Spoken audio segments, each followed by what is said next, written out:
Hey guys, how are we doing over here? Looks like it's 1-0 Chandler. Him and Steven playing a B-side match.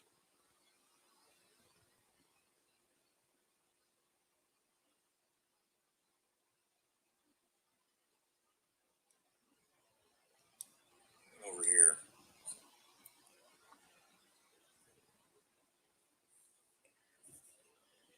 Probably have more people start jumping in to watch. Just had a match finish between Chris Rodriguez and Stephen Holm. Stephen won that match 8-5. And he will be playing Blake Baker, who just beat Nick Kruger 8-5. Blake Baker and Stephen Holm will be playing the hot seat match, which those two are two of the three highest Fargos in the room. Stephen Holm is a 772, I believe, and Blake Baker is a 334. Yeah, let me look. I'm curious now. Close enough, though. I mean, Stephen FOLAN here is a 737, so he's right up there. Oh, I guess Blake's a 737 too. So yeah, cream typically rises to the top.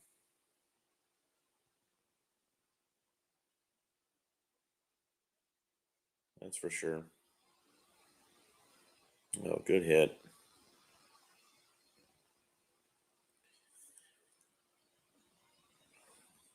Chandler's been putting in work in this tournament. He lost last night to Stephen Holm. And Stephen FOLAN lost last night to Blake Baker.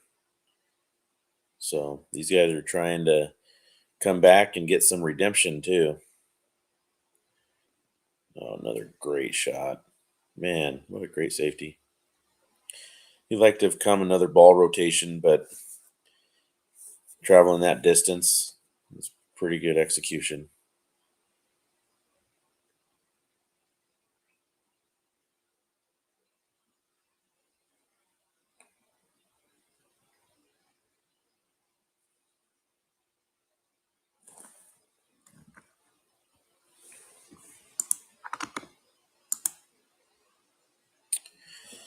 So Eric Vargas beat Stan Turingo.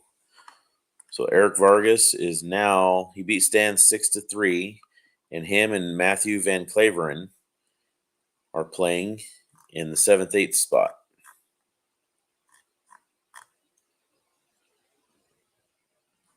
The winner of Eric Vargas and Matt Van Claveren will be playing Chris Rodriguez in the 5th-6th spot. And then the winner of this match, Stephen FOLAN and Chandler, will be playing Nick Kruger in the 5th-6th spot. So we're winding down here at the end.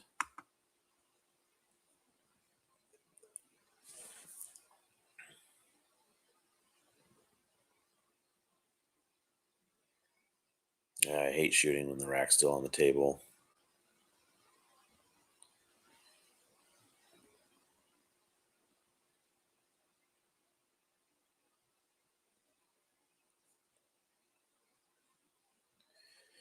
For the tournament director needs to have one of those fancy little holders that he can place on the table right up to where the 9 is, pull the 9, pull the rack, put the 9 right back in the same spot. And both players can look. I mean, obviously he played shape there because the 7 goes. So Chandler can look and make sure that he knows the 7 goes. When they reset everything, look back and make sure that, it didn't open up wider or didn't block the 7 now.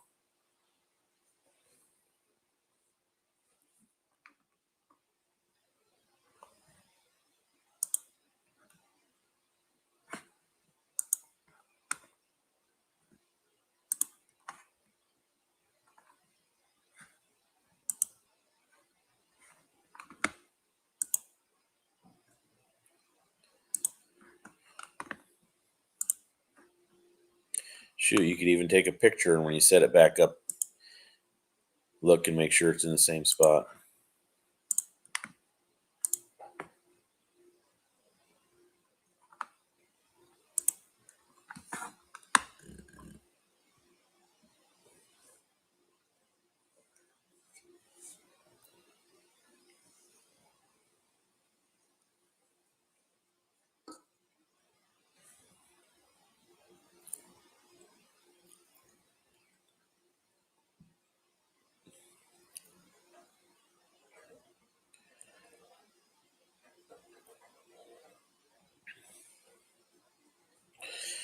Oh, Chandler got Steve's back, standing in the way to make sure Steve screws something up. We won't see it.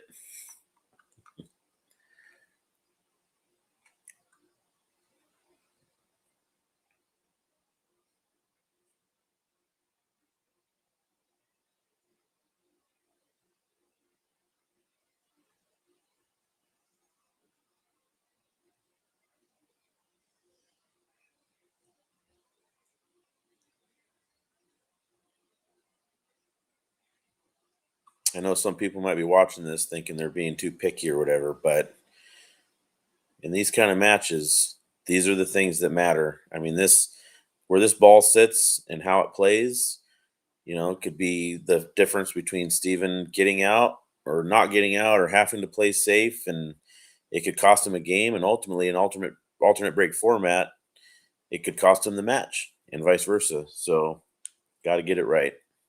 Got to make sure both players are happy with how it lays when you're done too, because you don't want one of the players frustrated and having it affect them that way either. So,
and where those balls sit, it also makes a difference if he does have to play safety on the direction of where the cue ball is going to go and how thick you have to hit the ball. So,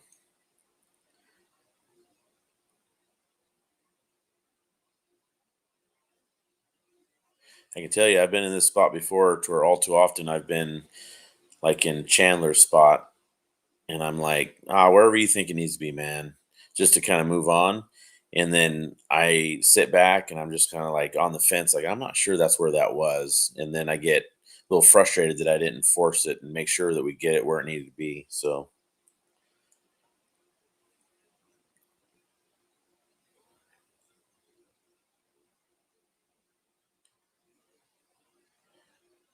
see right there, that's one of the reasons Stephen FOLAN was really wanting to make sure, because the ball pocketed, but the angle of that ball made the difference on where this cue ball would be on this rail, which makes a difference on how you pocket the ball and how you play shape to the nine.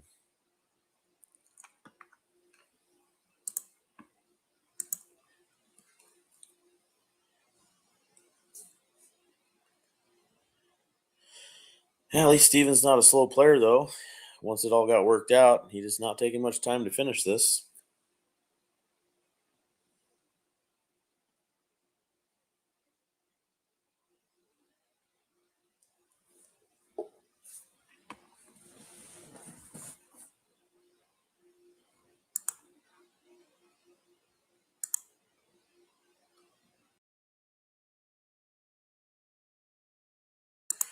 All right, ties it up 1-1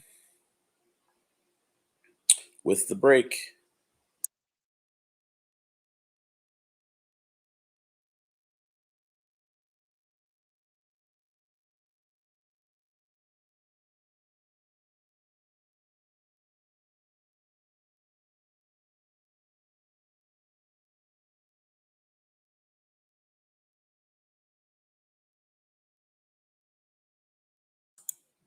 These short races, every game matters.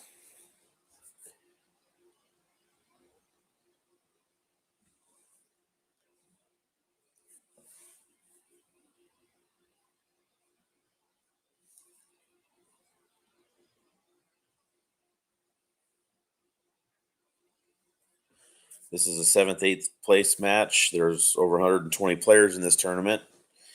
Plus, there's side pots that you could enter into for a winner-take-all side pot, a standard side pot, like a 650 and under, and like a 550 and under.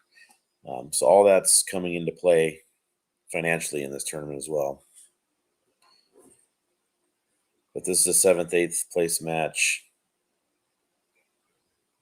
Any dry breaks? The 3-5 is going to be the cluster here you got to figure out something with.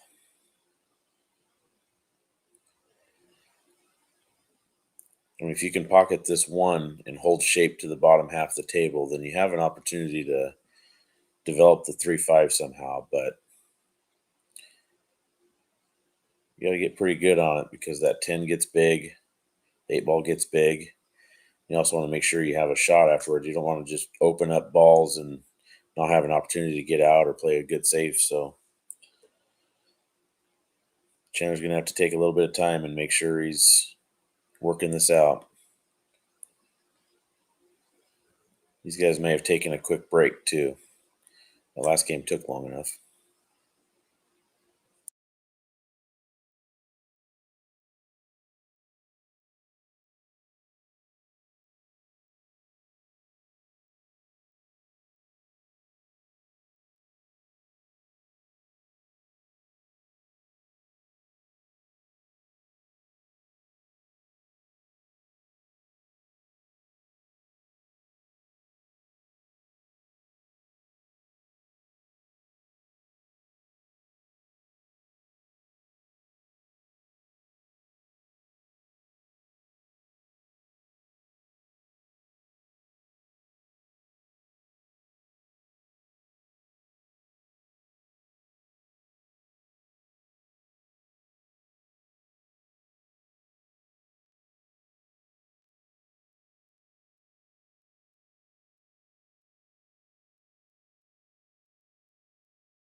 Yeah, looks like he might have the angle to force off the side rail to come down here to develop this.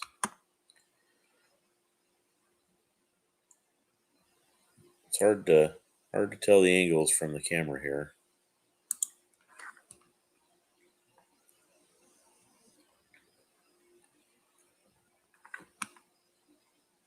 On table 18, you got Eric Vargas up 1-0 against Matt Van Claveren. And he's at the table, and he just played a safety. Pretty good safety, too, it looks like.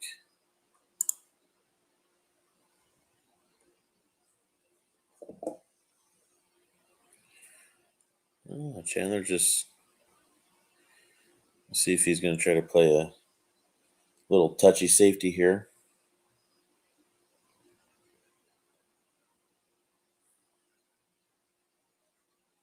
Yeah. Hit that a little harder than he wanted to, but should earn him another trip at the table.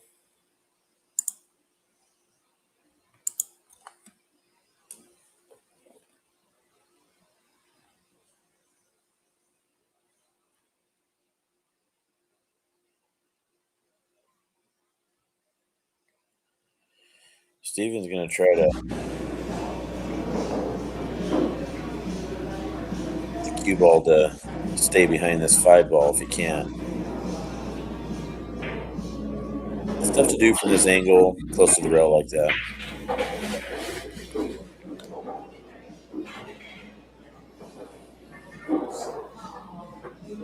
Oh, wow. Well, if the 3 doesn't go on the side, it goes in the corner, and the 4 is sitting in the pocket. Hey, Chad, you there?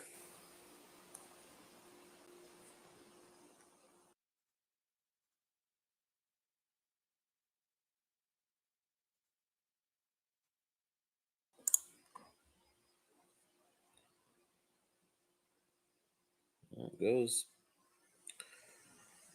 All right. Just roll this 4-ball in, shoot the 5 in the opposite pocket.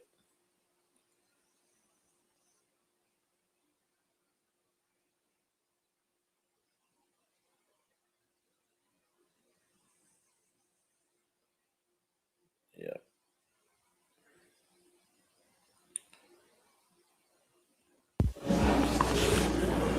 Yeah, just a bit outside right there. Just trying to pinch that ball and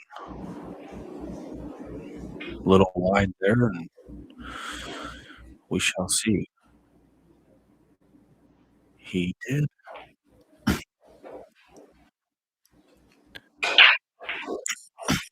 Good Didn't shot. He's on the become correct side of the a 6 kicker, too. really. So looks like he's this is kind of a crazy shot to put this 3-ball on the side. It's crazy to me. I think I'd like to go right side of the 9. Just go one no. But he did it pretty good. A couple ducks down here, so use this 8-ball and have to get on the rail 4.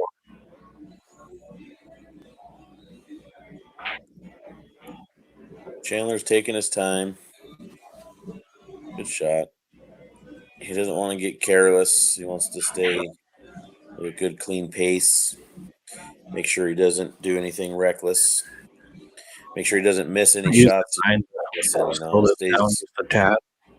Just playing be to his careful. abilities, and he'll Looking at he'll have a almost good shot in this side. match. Oof, almost did that.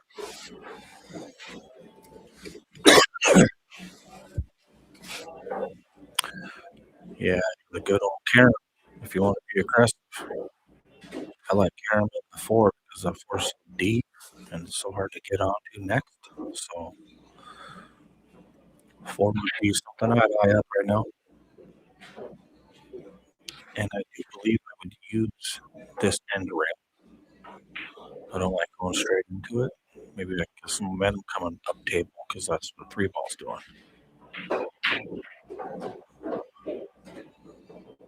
That worked out nice. Good shot.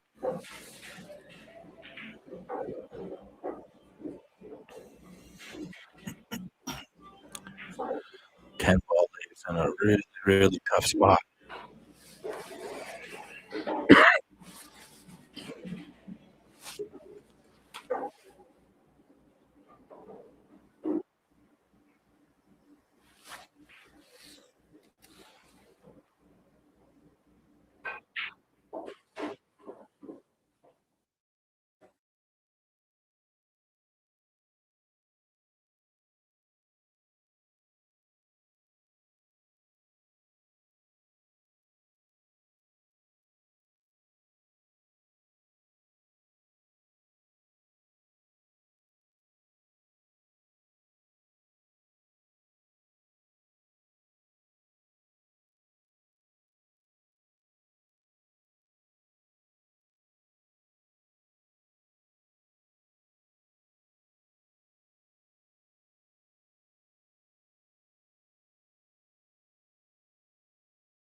All right, guys, back.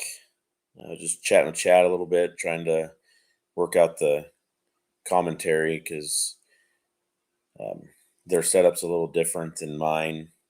So he was bleeding across on some of these. So we're kind of logged in a little funky. So we're just working that out.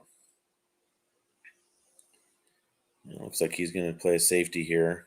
Try to lock him on the back of this 4-ball. Yeah, he overhit it a smidge, but still going to get safe. Yeah, that's a good safety too, because Chandler only has,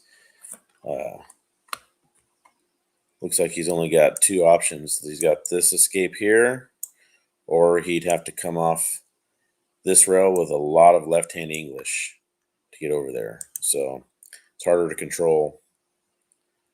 Yeah, he's going to go for this route because you can control the angle a little better to get a full hit. He's calling the kick bank too, so come up short. Gonna give Steven an opportunity here.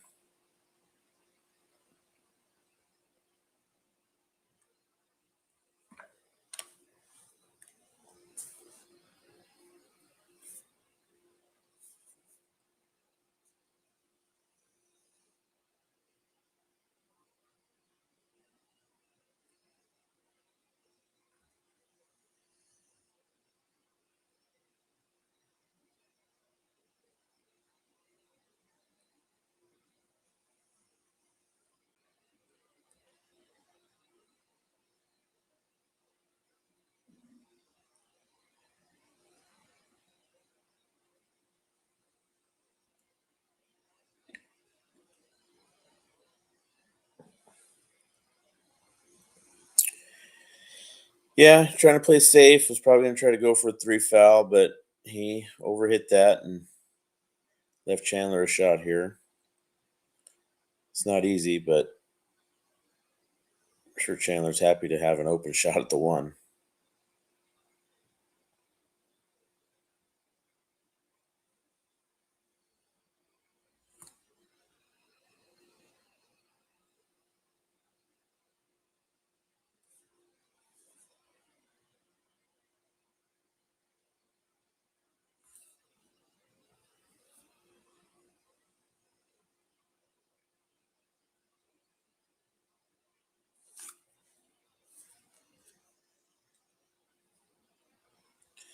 Yeah, he had Chandler on 2. So that was a pretty big mishap there by Steven.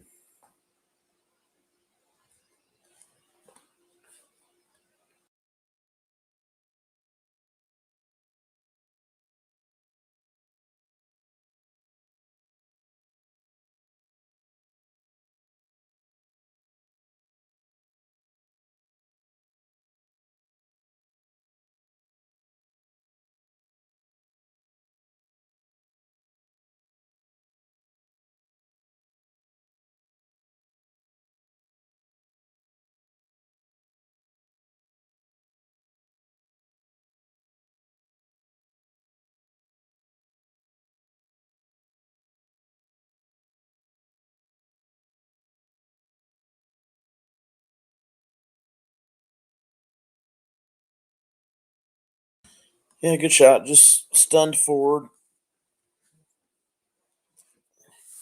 Got a pretty good little off angle, so you can just play this in and just come right to the center of the table for the 5.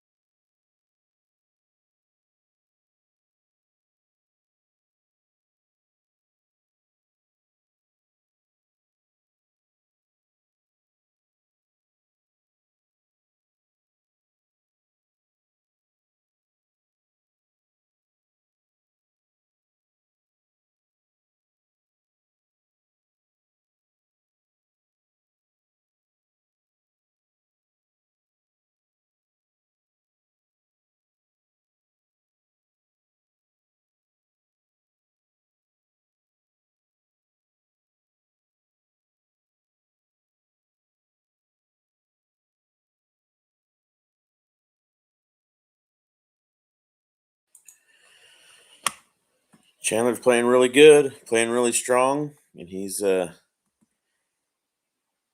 playing with a little bit of a slower pace, and he's executing. So he's not making any of the dumb mistakes, that some of us make when we're playing out of rhythm and not playing at a good smooth pace. He's not playing slow. He's not playing fast. He's just playing methodically.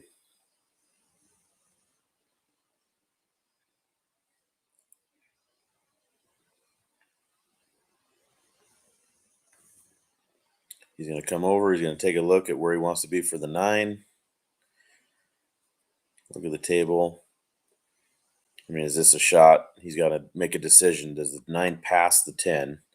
So is he going to play to just stun this and play the 9 past the 10? Is he going to roll through and bring the cue ball down in this area to play the 9 in the side?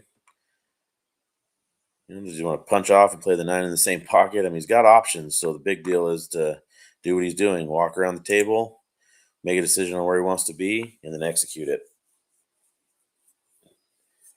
And he can execute it at a high level. So doing all the right things.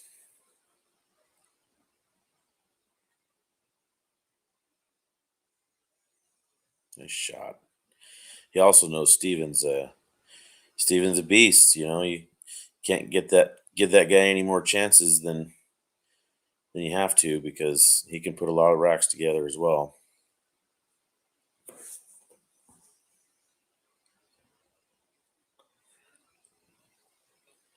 Short race to 6. These games are big. Nice shot.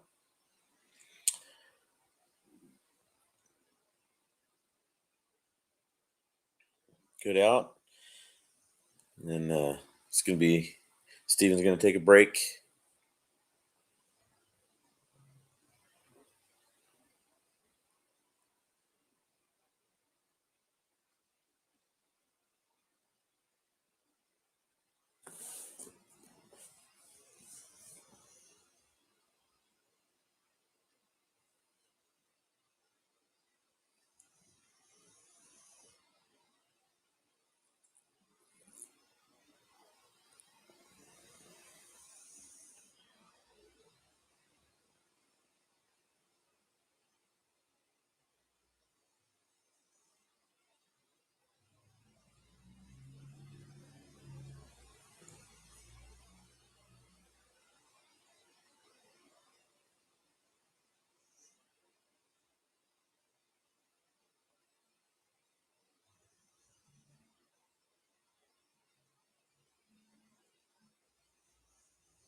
All right.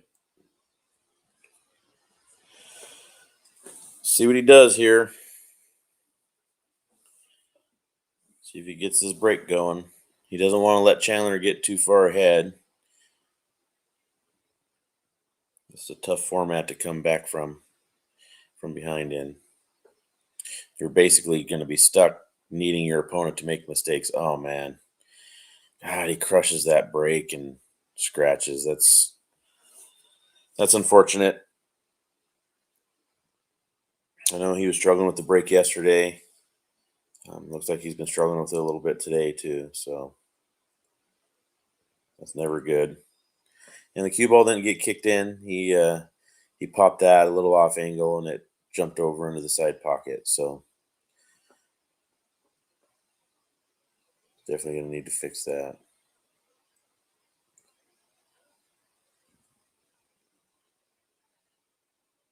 So you don't see this every day with ball in hand starting with a combo.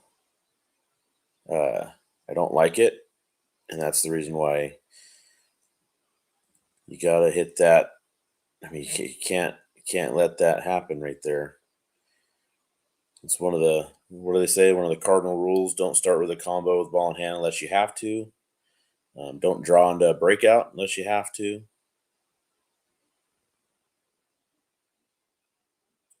There's more. Can't think of them right now.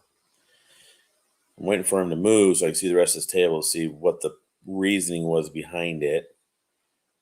Um, I'm assuming he wanted to use the 4 to get shaped to the 6. So he's wanting to get that 5 ball out of there.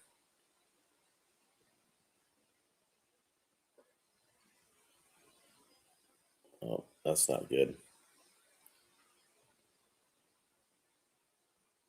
Yeah, he doesn't want to play from the 5 to the 6 is probably his reason for it. But yeah, that's one of those.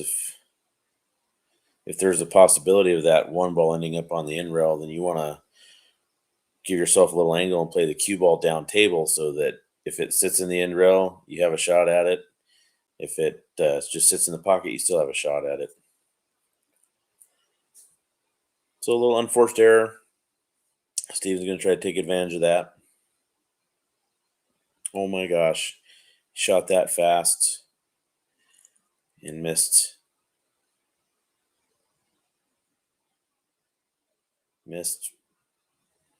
Looks like missed fairly well. I'm not sure because it's on the left side of that pocket, and Chandler's going to have to go around the right side of the 9 ball to get to it unless he kicks. But he'll be massing around, but he'll have to pretty much catch the point to be able to pocket the 2, to spin off and pocket the 2 ball. He's just fortunate that the 3 is where it's at, so he doesn't have to do much work.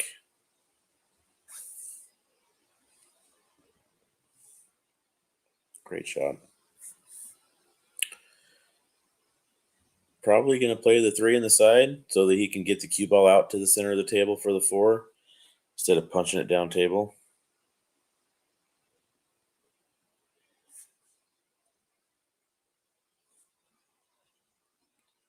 Unless that 3 ball's tighter to the side than it looks, but I think that's what he's going to want to do here.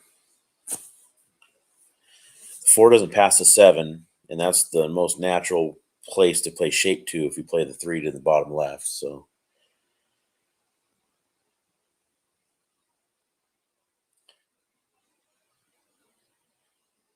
yeah, good shot. Aim to the far point. You can catch the far point and have that ball fall in these side pockets. You just can't catch the close point.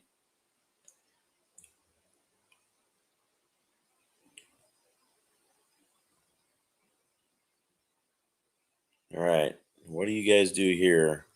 Do you try to come off the end rail and just come over between the 7-8, play the 6 up table on the side? Or do you try to hit it with like a stun shot, like a little center ball or a little below center possibly, and just stun it over between the 7-8? Last thing you want to do is clip the 7 coming off the end rail, but yeah, he came and looked at it. Smart. He's probably just going to lay up, come off the end rail a little bit, and just leave the cue ball in the window to play the 7 in the side or the 6 in the side.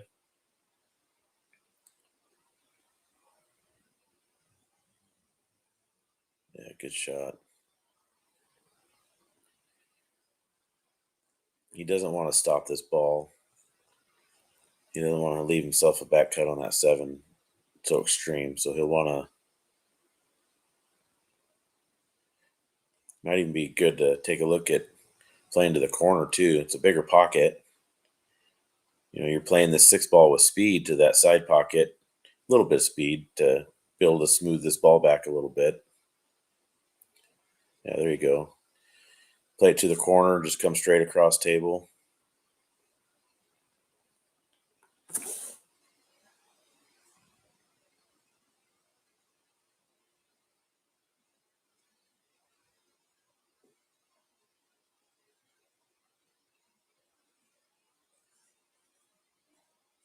Oh man, he missed it. I think that was a shot. He decided to play it with some right hand English, maybe a little bit of low or something, but he tried to come between the 8-10 back over for the 7 instead of just smoothing it in and coming straight across table to this direction. Or he just kind of hit it funny. Either way, um, didn't leave Steven much of a shot here, and tough safeties as well.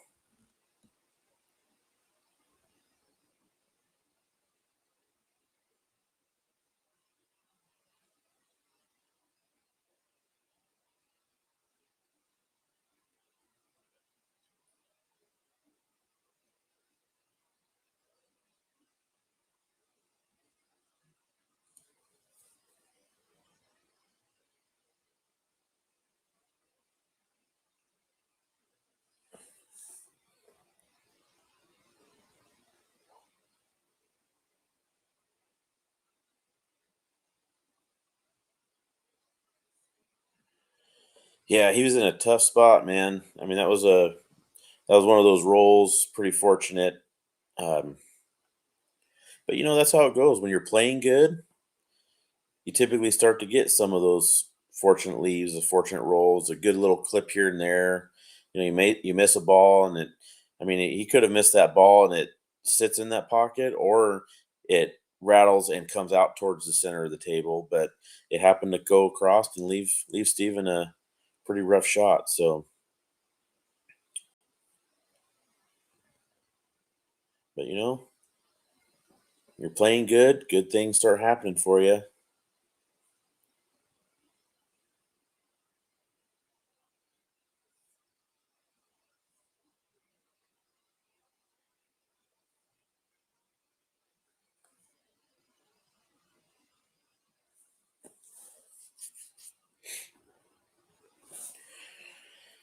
Yeah, he might have got pretty flat on this ball. He's gonna have to put a good stroke on it. I don't know. It depends on his angle. You might even want to just draw back and play the 8 in the left side pocket here. Oh, looks like he's got angle to come off the end rail too. It's so hard to tell.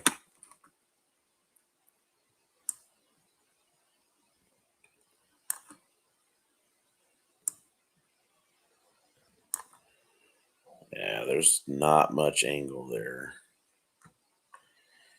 Yeah, any of that stuff he's going to force. And even draw might be drawing straight into the 10 ball. That's not good. Try to force out and play the 8 on the other side. Oh, man. Oh, wow. He forced it out, tried to get up table for the 8, and got another fortunate little thing there to catch the point instead of that magical angle to the side.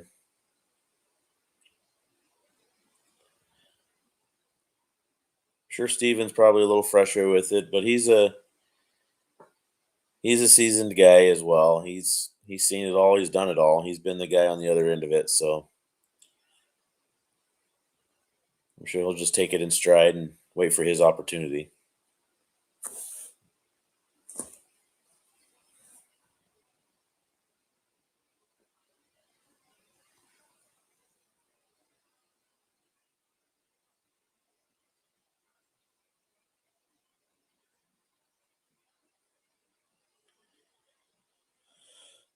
Yeah, just bared down and made it. I ask in almost every stream I do, commentate. Let me know where you're watching from. Let me know who you're rooting for. These guys will appreciate the love, that's for sure. Pay attention to the top left, all the sponsors. Lots of great sponsors for this event and just for pool in general around here. It's the third annual Prine Classic. Oh, great stroke.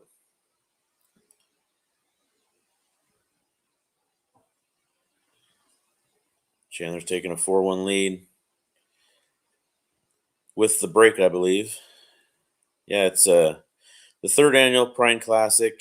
You have one of the defending champions still in the field, Stephen Holm. He'll be playing Blake Baker for the hot seat, trying to get a second win. He won the first one. Joe Spence wasn't able to make it this year, but he's the defending champion, so he wasn't able to come and defend his title, but sure for good reason.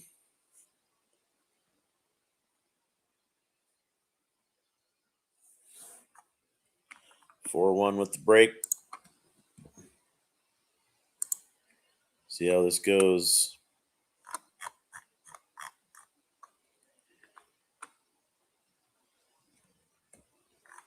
The winner of this match will be playing Nick Kruger in the 5th, 6th spot. Eric Vargas and Matt Van Claveren are playing. And the winner of that match will play Chris Rodriguez in the 5th, 6th spot.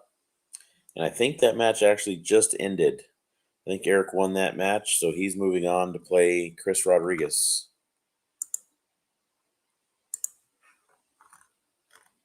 Yeah, that match just ended. You guys need to be on the lookout for the hot seat match when it hits. Legacy Billiards 509. And if you guys get a chance, share the streams on Pool Peeps, Northwest Billiards, any of those sites you're you're a part of on Facebook. Just trust me, there'll be a lot of people that are going to want to watch some of these matches, especially the hot seat match. Two of the best from the Northwest are going to be playing each other.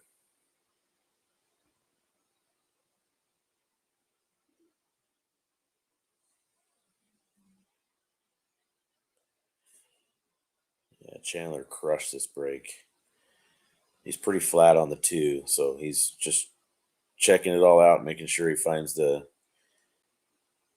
highest percentage out he can find here.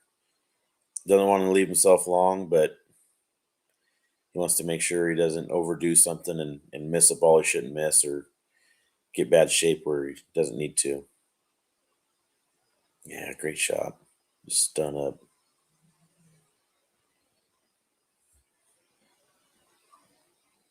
Yeah, Kevin, that was a great break, wasn't it?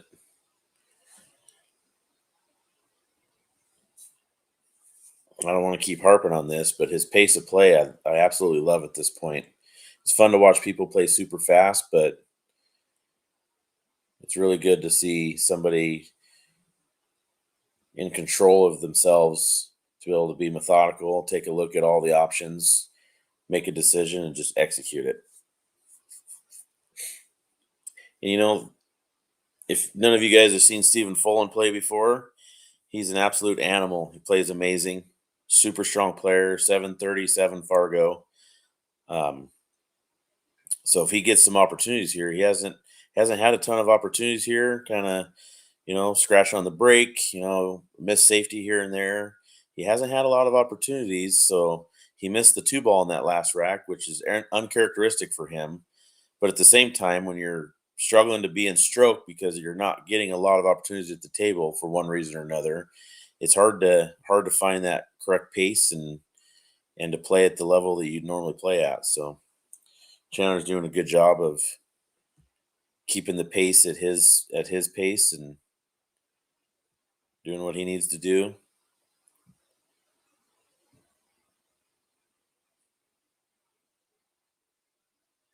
Steven's just waiting for his opportunity.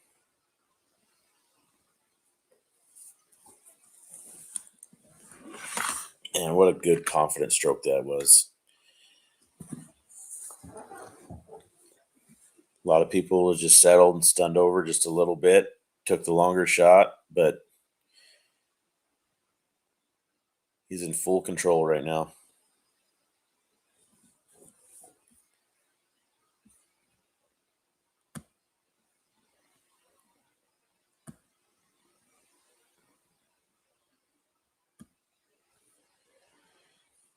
like I said, keep an eye out at on the live streams because you have more good matches coming up. Eric Vargas and Chris Rodriguez are going to be starting soon.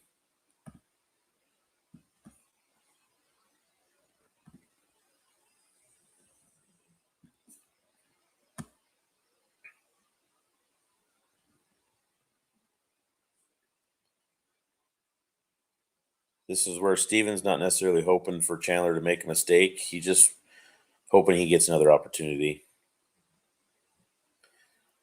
And Pool, you just never be rooting for somebody to fail. You just want to get your opportunity and make the most of it.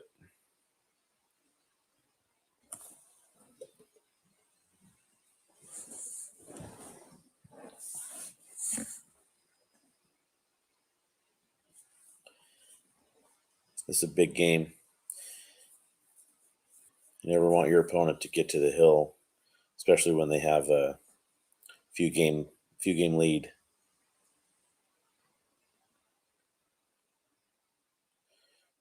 He's coming up a little short. Going to be a little bit of a tester here.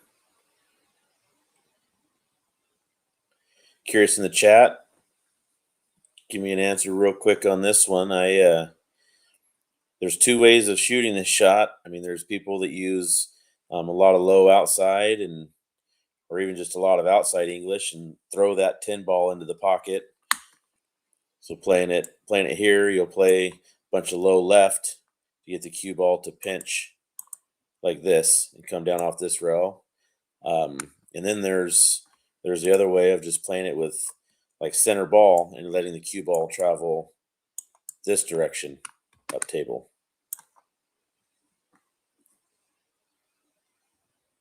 I used to be the low outside guy, and then I've since shifted to playing it with just center ball and just focusing on a good clean hit, just like Chandler did. I've found that I like that route more just because I'm hitting center ball. I'm focusing on a straight, smooth stroke, and I'm not trying to put anything unnecessary in there where I might accidentally turn my wrist a little or, just miss hit the cue ball a little bit.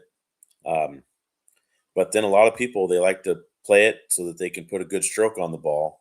I feel like you can do it either way. And I've seen a lot of pros I've watched during a lot of the like the Predator Pro Series stuff where they do 10 ball shootouts at the end of matches, and you'll see these world beaters, the 800 plus Fargos, and you'll see one of them in the shootout doing it one way, and you'll see the other one doing it the other way. So I'm always curious to see who plays those different. Wow, what a great break! Oh, get out of there, 3. Yeah, it slowed down. All right, this is Steven's chance. Pocket this one, go back and forth, miss the 8, and he'll have a table to get out on.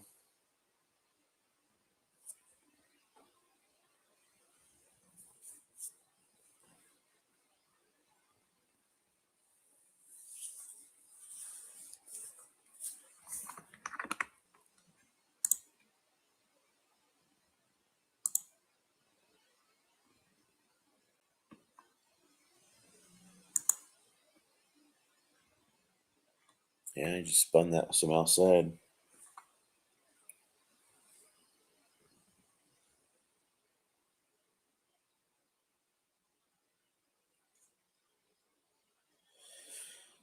It was a good shot.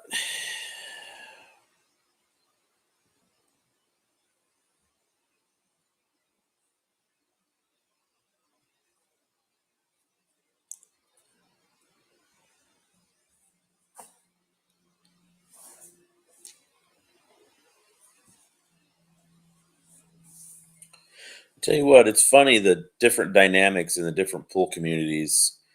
I've commentated a lot of matches, during these kind of events here in the Spokane area, matches in Tri-Cities, Yakima.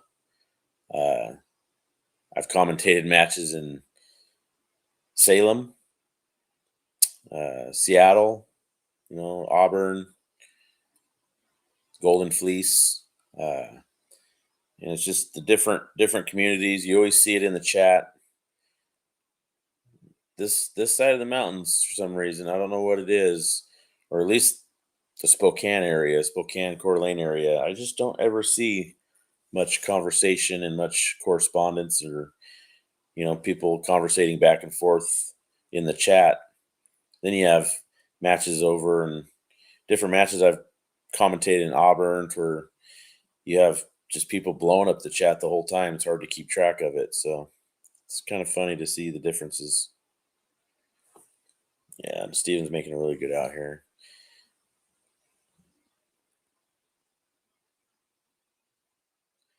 Once you pocket that one ball and get shaped to the two, then at that point it's just a matter of don't make the silly mistake.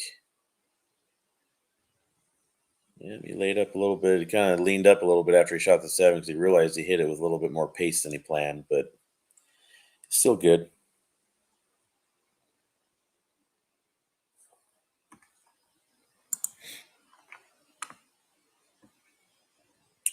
For you guys that are wanting to watch the Eric Vargas Chris Rodriguez match, they're getting ready to get started on table 6.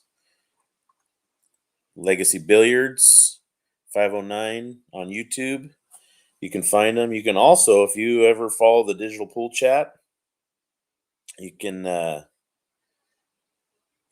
in, or not chat, the digital pool brackets. You can go into the bracket, and on the bracket, when the matches get posted,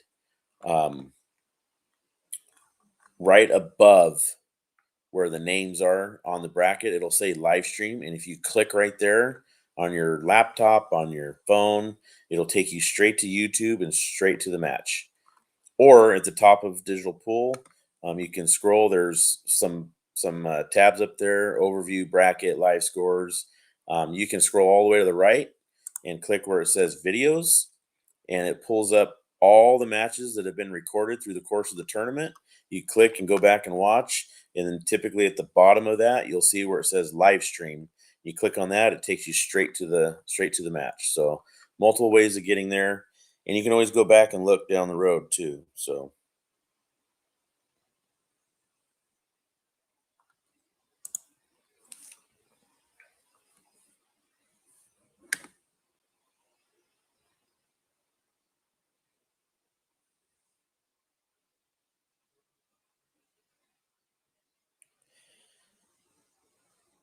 yeah, Tom, that's probably a little accurate.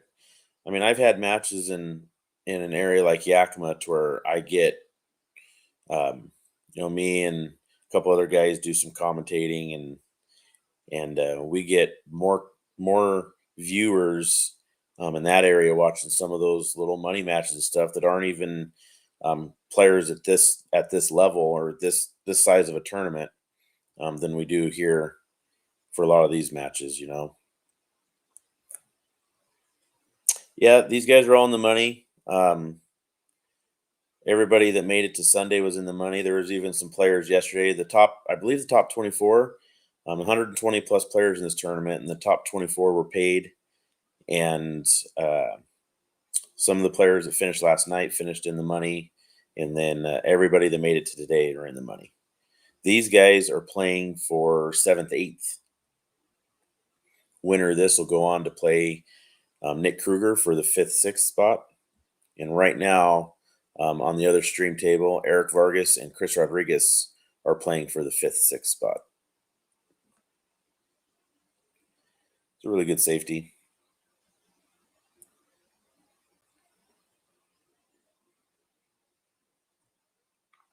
I don't know if he can separate between the 310. He might just have to play 2 rails down, come into this one ball like this.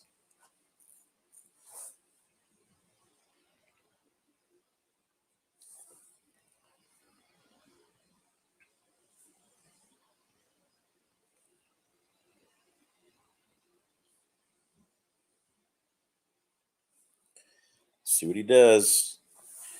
Yeah, good speed too. If he hits it full, he'll be. Well, he hit a little off center. If he would have hit that full, then Chandler would have been frozen behind that or stuck behind the 9 ball. But instead, Chandler's got a chance here. He's trying to look at this window.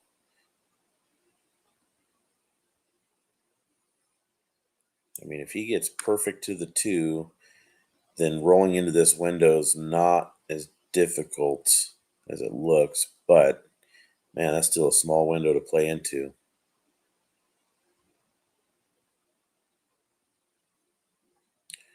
And the 3, I don't think goes into the side now. The 3 doesn't go down here. I think the 5's in the way. Yeah, see how aggressive of this offense he wants to play. If he wants to try to roll into that window, or if he wants to play shape to the 2 to get to a safe for the 3.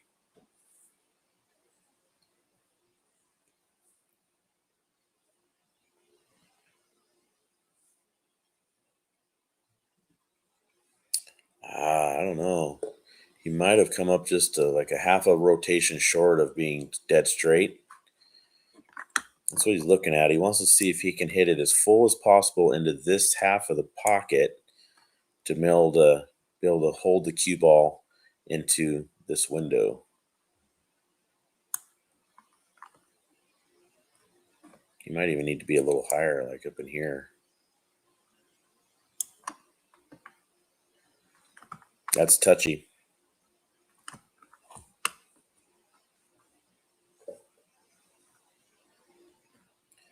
5-2, he's on the hill, but he's playing a player that'll definitely punish you if you give him more chances than you want to give him.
All right, here it is. He's playing a little bit low. I don't know if he's killing it or drawing. Oh yeah.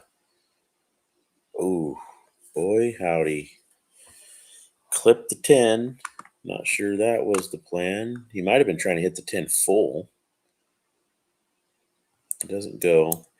But here's the thing. He can play this 3 ball to play up like this direction and lay the cue ball right in here and have the 3 ball come off.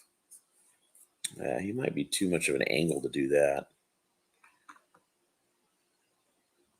He might just need to play the cue ball up table and leave the 3 tied in up here. Get the cue ball up in this area off this end rail.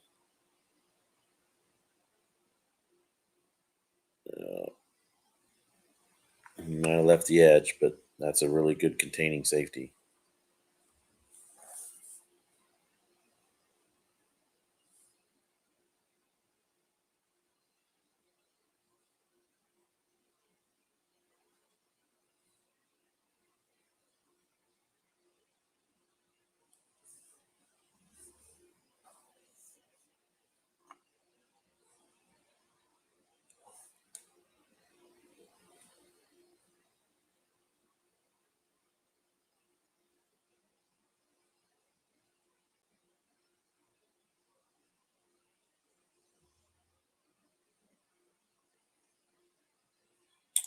It looks like Steven's taking another break.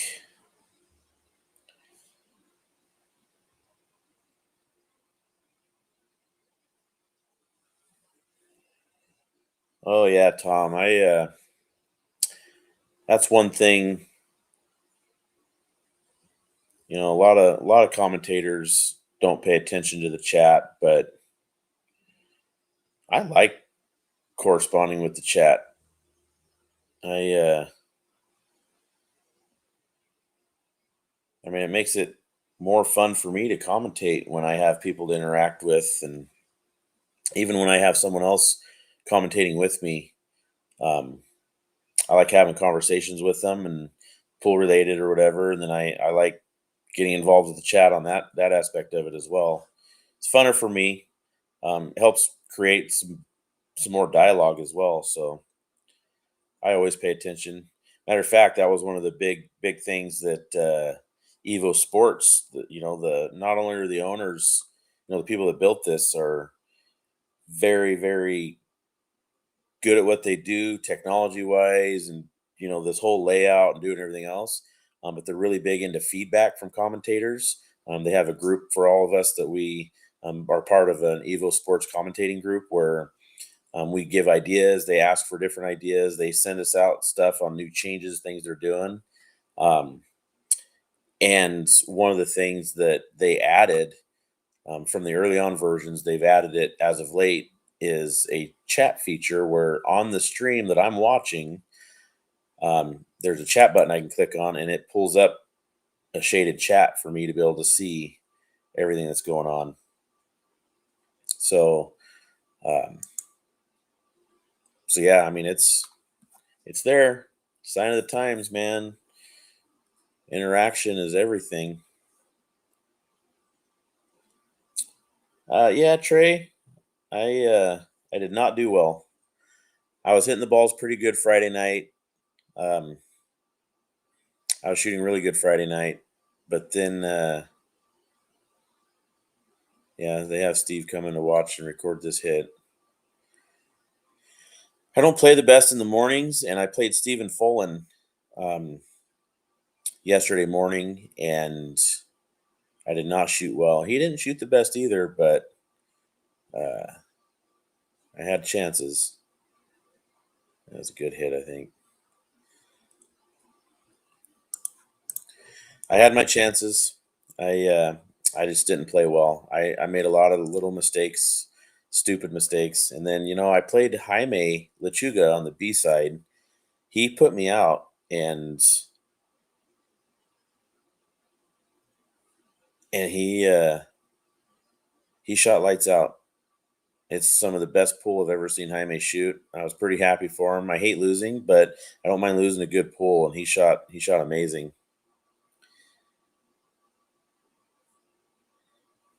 Yeah, I was on the commentary a little bit last night for a match or two. I told some stories about Harold. I told a story about how he ended up giving me and um, person I was with uh, his room in the Airbnb that him and Joe Horner and Carla and them. Um, it's a room they had, house they had, and Harold had his own room, a king size bed, his own bathroom and everything. And then he heard that Cassie and I weren't real happy with the hotel and the situation we were in. We were pretty frustrated, and he offered to let us stay at the house with them guys. And instead of just letting us stay at the house, he actually gave us that room, and he slept on the couch. And we tried talking him out of it, but he was like, "Nope." He goes, "I'm here alone. You guys are, I'd rather, a couple like you guys be able to have your own room and everything, own bedroom, bathroom, everything." It was pretty cool. Another thing I found out. So Harold and I were in Vegas together, playing pool for BCA. We actually didn't play pool together, but we're on separate teams. But we stayed the same Airbnb. Um, him and I and Stephen Weekly. It was actually a condo that Harold had there, and great hit. Uh, One of the last days, me and him stayed an extra day or two to kind of hang out and just kind of, we did some shopping and just we both been to Vegas so many times, so we just wanted to kind of relax and do a little bit of shopping and hang out a little bit. We went out and had a few drinks, and then the last day, he absolutely, no matter what we did, he said we had to go to White Castle. And I'd never had White Castle. He was blown away by it. He told me I'm either going to love it or hate it. People are very rarely down the middle. Um, I didn't necessarily like it that much, but it was okay. But it was a big deal to him. He went to White Castle every single time he went to Vegas because apparently, um, I believe Chicago is where he grew up as a kid. I think that's what he was saying. And he grew up across the street or kitty corner to the original White Castle. And that's what he grew up eating. Yeah. Great guy. Everybody misses that guy. Everybody has stories for days about Harold. And I'll tell you right now, it's hard pressed to find a bad story about that guy.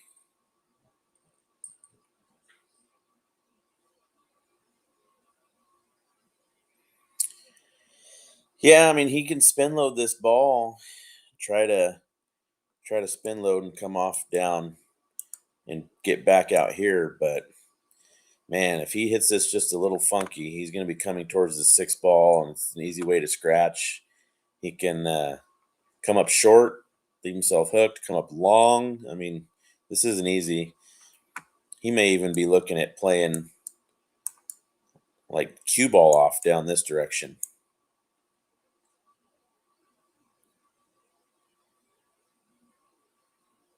Yeah, it's an East Coast thing for sure. They have one there in Vegas. I mean, they might have multiple, but he was just flabbergasted I'd never had White Castle. He wanted to go buy some luggage, and we went to this luggage store down off one of the outlet malls, and he got like the ugliest, brightest. That's what he was trying to do. He just caught it too thin. That's not good. Caught it too thin, giving Chandler an opportunity here to try to finish this match. Yeah, you got the ugliest, brightest piece of luggage, and I was like, "Man, what are you doing?" And he said, "Hey," he goes, "You travel as much as I have. You realize that it doesn't matter the colors and stuff, but I have something that I can look for coming off that carousel that I don't have to sit there and try to pay attention to every single bag." He goes, "When mine comes off, I know that's mine." And sure enough, the next place we got it, it come out of there bright as bright could be. He's like, "See, there I am." All right, Chandler's gonna take his time here because first game and the last game are always the hardest to get. You know, the first one you got a little bit of that first game jitters or speed of the table, whatever you got to work out. Um, and then the last game, you see the end in sight, and you just want to finish it, and you put a little pressure on yourself to try to hit everything so good because you don't want to let your opponent back in. You end up making that little error. Your back arm gets a little tighter than it normally is. Great shot. But that's why he's taking his time. He's working all that out, making sure he's shooting the right shot so he doesn't do something careless. He's kind of played that whole way this whole match.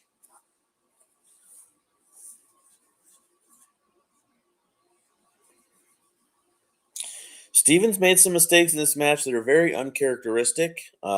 Definitely not what we're used to seeing out of him. So he's a very very talented player. Some of that could be the result of Chandler shooting very very well and Chandler's pace of play being very methodical. And because he's shooting well and he's working these tables out, it's decreasing the amount of time that Steven is at the table. So it's harder and harder to have your back arm loose and hit the balls clean.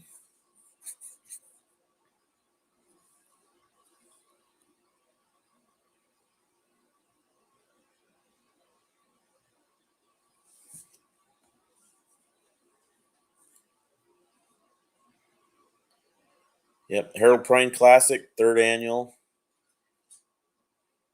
Got one defending champion. The first Harold Prine Classic was won by Stephen Holm, and he'll be playing Blake Baker in the hot seat match coming up soon. Oh, Chandler hung that 4-ball, giving Stephen an opportunity here.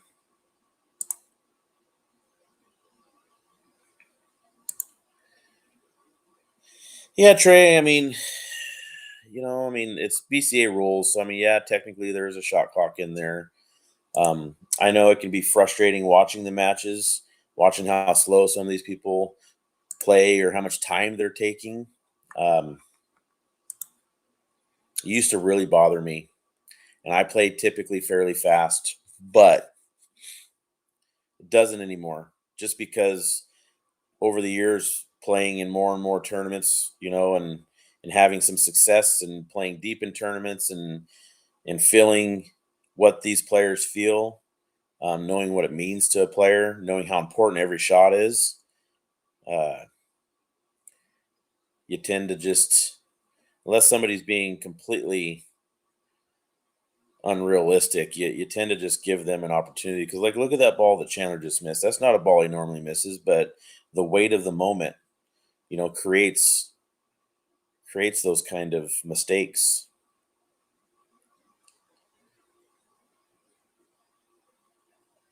Steven's playing fast here. He's trying to get his back arm loose. He's trying to use a rack like this with some open shots to try to get in stroke. But he's got to take that extra little second like he just did there, because he missed an easy 2-ball earlier because of shooting too fast. So,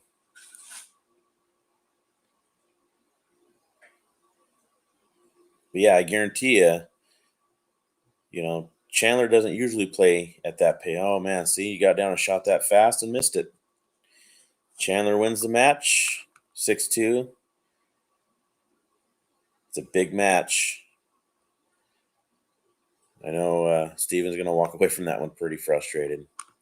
So this stream might end soon. But keep an eye out. Legacy Billiards 509 on YouTube. You can go to Digital Pool, see the bracket, and click on the link. There's other matches coming up. Hot seat match will be coming up. Chris Rodriguez is playing Eric Vargas right now. They're tied 1-1 on one of the other streaming tables. Some good pool to come.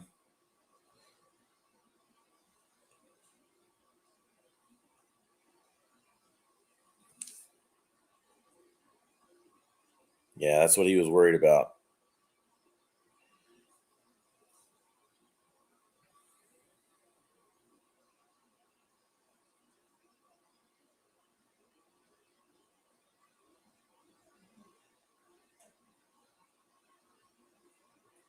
All right, I'm going to jump, take a look at some of the other matches. C'est la vie.